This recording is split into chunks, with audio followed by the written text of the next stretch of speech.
Hello students, ज्ञान विहार की online classes में आपका स्वागत है। मैं सुदेश जोशी, संस्कृत टीचर। संस्कृत विषय में व्याकरण में हमारा जो भाग चल रहा था, जो प्रकरण चल रहा था, वह समास से संबंधित था। पिछले वीडियो में हम वापस जाए तो समास की परिभाषा मैंने आपको बता दी थी। समास शब्द की उत्पत्ति, उसके साथ में समास विग्रह करते समय, सामासिक पद बनाते समय कौन से शब्दों का हमें प्रयोग करना था, उसके बारे में मैंने बताया था कि समास विग्रह होता है, सामासिक पद होता है, पूर्व पद और उत्तर पद होता है। ये सब कुछ जानकारी मैंने आपको जब समास का प्रकरण हमारा शुरू हुआ था उस समय मैंने बता दी थी। उसके बाद समास मुख्य रूप से कितने प्रकार के होते हैं, आपके पाठ्यक्रम में जो मुख्य समास कौन से हैं, तो कुल मिला के जो संस्कृत भाषा में समास है वो 6 प्रकार के मैंने बताए थे। और उसके बाद में जो आपके पाठ्यक्रम में कक्षा 10 के पाठ्यक्रम में जिन समासों को सम्मिलित किया गया है वह समास मुख्य रूप से थे अव्ययीभाव समास, कर्मधारय समास और एक द्वंद्व समास। इसके अंतर्गत जो हमारा पहला भाग था, जिस क्रमबद्ध तरीके से मैंने आपको लिखाए थे, उसमें जो सबसे पहला भाग था वो था अव्ययीभाव समास का। और अव्ययीभाव समास में किन अवयवों से समस्त पद बना है, उन अवयवों से बने समस्त पदों का किस प्रकार समास विग्रह करना है, ये क्रमबद्ध तरीके से मैंने आपको बताया था। उनमें भी मैंने एक सीक्वेंस रखा था कि प्रारंभिक जो 3 अवयव से बनने वाले जो समस्त पद हैं, जिनमें उप, निर और एक अनु, ये 3 जो अवयव हैं, इन 3 अवयवों से बनने वाले समस्त पदों का जब समास विग्रह होता है तो उनमें इन अवयवों के अलावा जो उत्तर पद रहेगा उनमें षष्ठी विभक्ति का प्रयोग करके मैंने बताया था। और षष्ठी विभक्ति का प्रयोग ही उनमें होता है और उसके बाद में जो अवयव है उनका अर्थ लिखा जाता है। उसके बाद में प्रति और एक यथा, 2 अवयव, इन 2 अवयवों से बने समस्त पद का समास विग्रह करते समय जो प्रति और यथा अवयव हैं उनके अलावा जो उत्तर पद शेष रहता है उनमें द्वितीय विभक्ति का प्रयोग करके मैंने बताया था, उसमें द्वितीय विभक्ति का प्रयोग होता है। तो उसके कुछ उदाहरण भी मैंने आपको समझाए थे कि किस प्रकार उनका समास विग्रह करना है। आपके रिवाइज भी हो गया, इसलिए वापस आपके समझ में भी आ जाएगी इस तरह से। अब उसी क्रम में हम आगे बढ़ रहे हैं समास से संबंधित, और समास से संबंधित दूसरा समास है आपके पाठ्यक्रम में, वो है कर्मधारय समास। अब इस कर्मधारय समास में क्या होता है, किस प्रकार समस्त पद जो होगा उसका समास विग्रह हम करेंगे। यदि कोई समास विग्रह किया हुआ है तो किस प्रकार हम उसका वापस समस्त पद बनाएंगे, किस प्रकार कर्मधारय समास की हम पहचान करेंगे, ये सब कुछ मैं इस वीडियो के जरिए आपको बताऊंगा।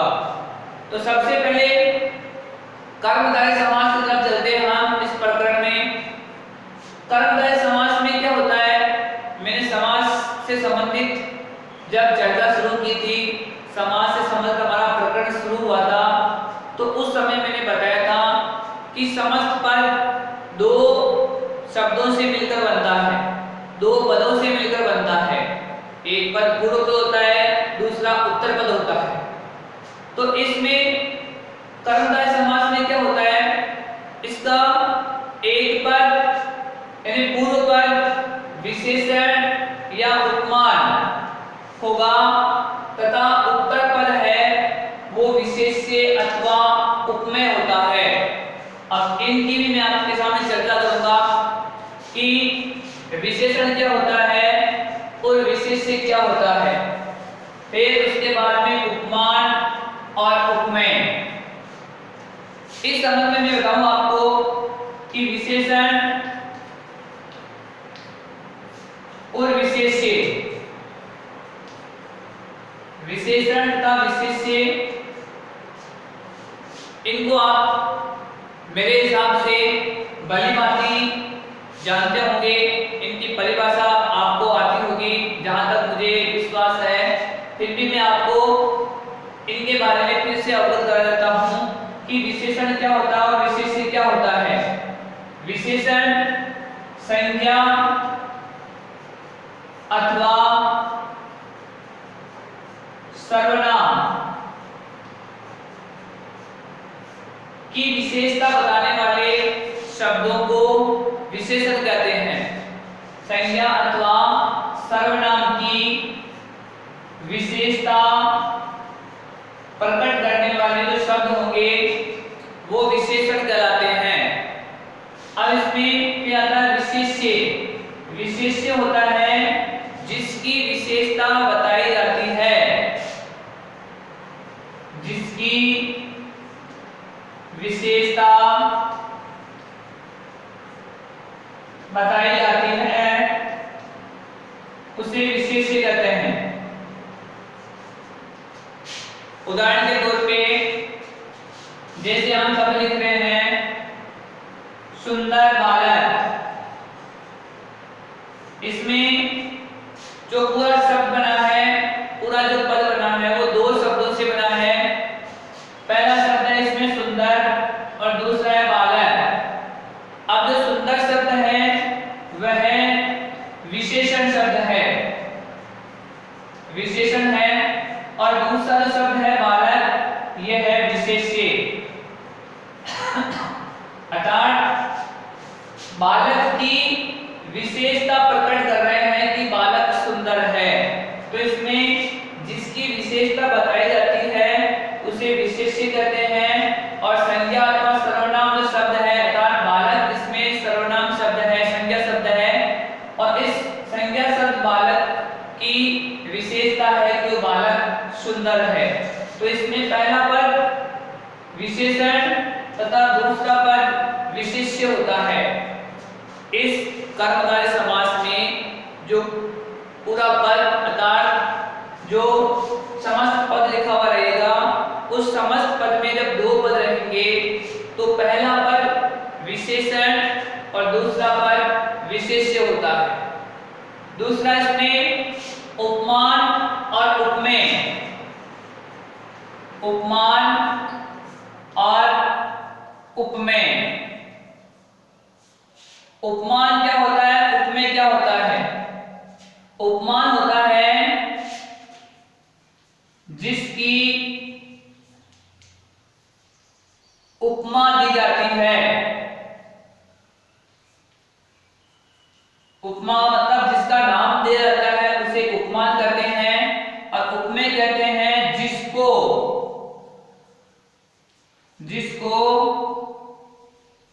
उपमा दी जाती है, जिसको उपमा दी जाती है उसे उपमेय कहते हैं। और उपमान होता है जिसकी उपमा दी जाती है, जिसकी यानी कि इससे संबंधित मैं आपको बताऊं कि जैसे नयन कमल, नयन कमल। अब इसमें जो नयन है और एक पद है इसमें कमल, इसमें जो नयन शब्द है ये तो हो गया, नयन जो शब्द है यह हो गया इसमें उपमेय, और जो कमल शब्द है वो हो गई उपमा। अर्थात आंखों को उपमा दी गई है कमल की। तो इसमें जो कमल शब्द है ये तो उपमान हो गया, और नयन है ये हो गया उपमेय।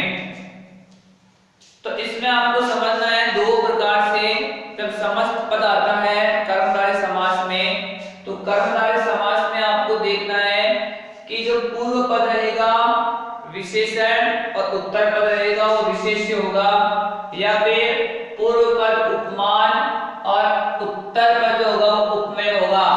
अब इनमें उपमान और उपमेय में कंडीशन किसी भी प्रकार से हो सकती है, दोनों प्रकार से कंडीशन हो सकती है इसमें, कि इसमें उपमान पहले भी आ सकता है और उपमान बाद में भी आ सकता है। पहले भी आ सकता है उपमान और बाद में भी आ सकता है, और इसमें उपमेय पहले भी आ सकता है, उपमेय बाद में भी आ सकता है। यानी कि इसमें शब्दों का इधर-उधर होना निश्चित है, क्योंकि इसमें उपमान और उपमेय है वो उत्तर पद और पूर्व पद दोनों में ही आ सकते हैं। तो इस प्रकार आपको इन शब्दों की पहचान करनी है। फिर समास विग्रह करते समय क्या ध्यान रखना आपको, कि विशेषण और विशेष्य की स्थिति में यदि समस्त पद विशेषण और विशेष्य से संबंधित है तो विशेषण और विशेष्य की स्थिति में दोनों पदों के मध्य चय असो अथवा तत् लगाकर विग्रह किया जाता है। चय असो एवं तत्, चय असो की स्थिति लगती है पुल्लिंग या स्त्रीलिंग पद होने पर, और तत् लगता है ये लगेगा आपके नपुंसकलिंग होने पर। यानी इसमें चय असो की स्थिति होगी वह समस्त पद पुल्लिंग या स्त्रीलिंग होने पर, और तत् शब्द की जब स्थिति लगेगी वह समस्त पद नपुंसकलिंग होने पर हमें तत् लगाना है। ये मैंने केवल एक वचन से समझ बताया है, ये केवल एक वचन में प्रयोग होंगे। तीसरा इसका मुख्य बिंदु होगा कि उपमान और उपमेयवाचक शब्दों में इव, जिसका हिंदी में अर्थ है के समान का प्रयोग कर विग्रह किया जाता है। अब इसमें जिसकी उपमा दी जाती है, इस उपमावाचक पद के बाद में जो उपमावाचक पद होता है, इस उपमावाचक पद के बाद में हमें इव का प्रयोग करना है।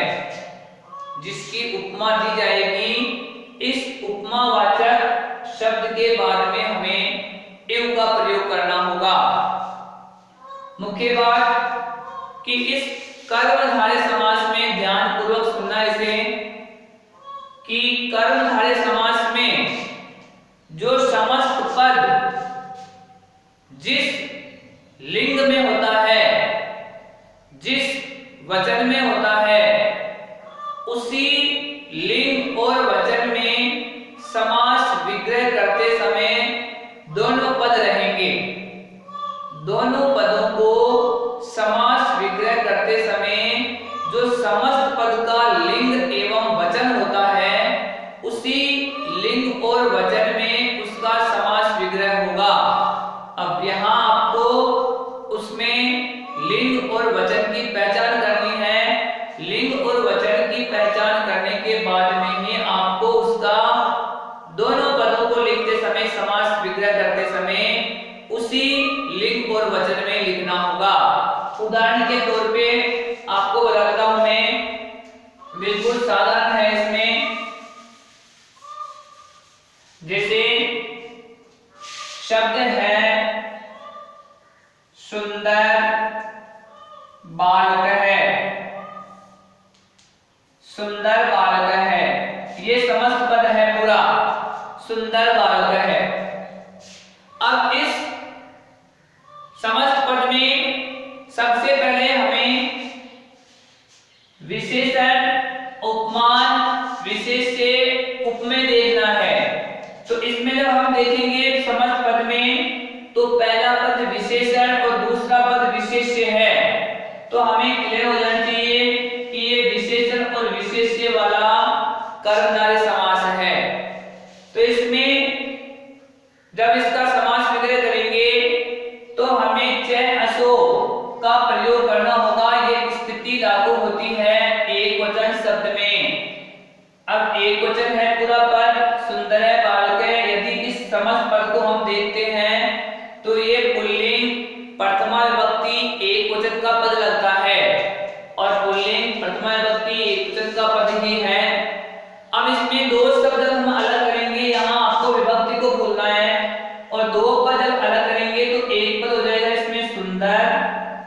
दूसरा हो जाएगा बालक, सुंदर बालक। अब दो पद इसमें निकल गए, एक तो हो गया सुंदर और दूसरा हो गया बालक। जब इस समस्त पद की हमें समास विग्रह करना है समस्त पद का, तो समस्त पद का समास विग्रह करते समय मैंने बताया था कि समस्त पद जिस लिंग और जिस वचन में होता है, उसी लिंग और उसी वचन में उसके दोनों पद समास विग्रह करते समय हो जाएंगे। तो इसमें समस्त पद प्रथम विभक्ति एक वचन का है, तो अब इस सुंदर को भी हमें प्रथम विभक्ति में लेना है और बालक को भी प्रथम विभक्ति में लेना है, तो इसका समास विग्रह हो जाएगा सुंदर है बालक है। तो इस स्थिति में भी जब समास विग्रह होगा तो यह आपके सही है इस स्थिति में भी। और यदि आप इसमें चय अश्व का प्रयोग करना चाहते हो तो भी यह इस स्थिति में हो जाएगा सुंदर है। अब चय अश्व को हम जोड़ेंगे तो यहाँ चय के साथ में भी अ है और यहाँ पर भी अ है, आ हो जाएगा, ये दीर्घ संधि का उदाहरण हो जाएगा। और इसको हम लिख देंगे 400 और बालक है, सुंदर है 400 बालक है, ये इसका समास विग्रह है। ये भी इस कंडीशन में सही है और ये जो स्थिति आपने लगाई है इसमें, ये स्थिति में भी सही है। जैसे उदाहरण के तौर पे इसी का एक उदाहरण मैं और देता हूं आपको।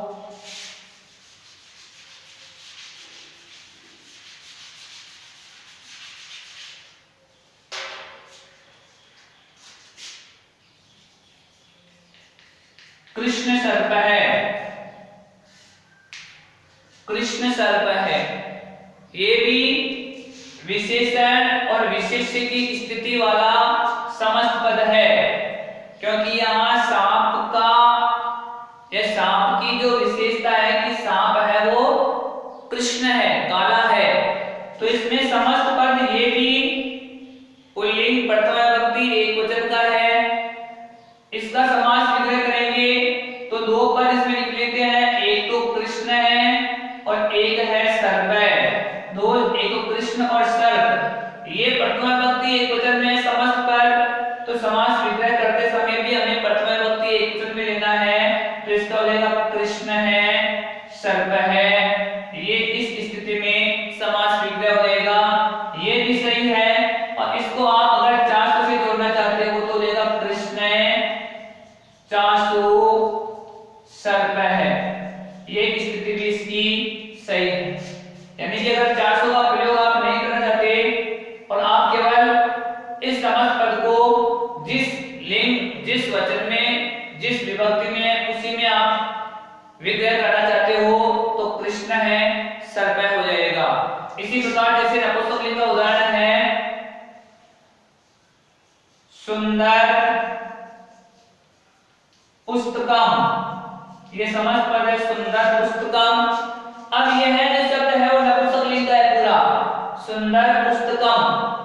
अब इसका हम समास विग्रह करेंगे तो इसमें वही दो पद निकलेंगे, एक तो सुंदर हो जाएगा एक पुस्तक हो जाएगा, लेकिन यहाँ पर नपुंसकलिंग एक वचन का पुस्तकम है, तो इसका समास विग्रह होगा सुंदरम पुस्तकम। ये समस्त पद का समास विग्रह होगा वापस नपुंसकलिंग में ही, सुंदरम पुस्तकम। अब अंतर देखो, यहाँ पर सुंदरम शब्द यहाँ कहाँ में है, सुंदर शब्द, और सुंदर शब्द मैंने यहाँ कहाँ में लिया है, लेकिन यहाँ जो बालक है वह पुल्लिंग का है और यहाँ जो पुस्तकम है वह नपुंसकलिंग का है। तो यह नपुंसकलिंग होने पर सुंदर का सुंदरम हो गया और यहाँ पर बालक पुल्लिंग होने पर सुंदर का सुंदर है हो गया। तो इस स्थिति में आपको इसका समास विग्रह करना है। इसी प्रकार उपमान और उपमेय, उपमान और उपमेय में उपमान के तुरंत बाद आपको इव का प्रयोग करना है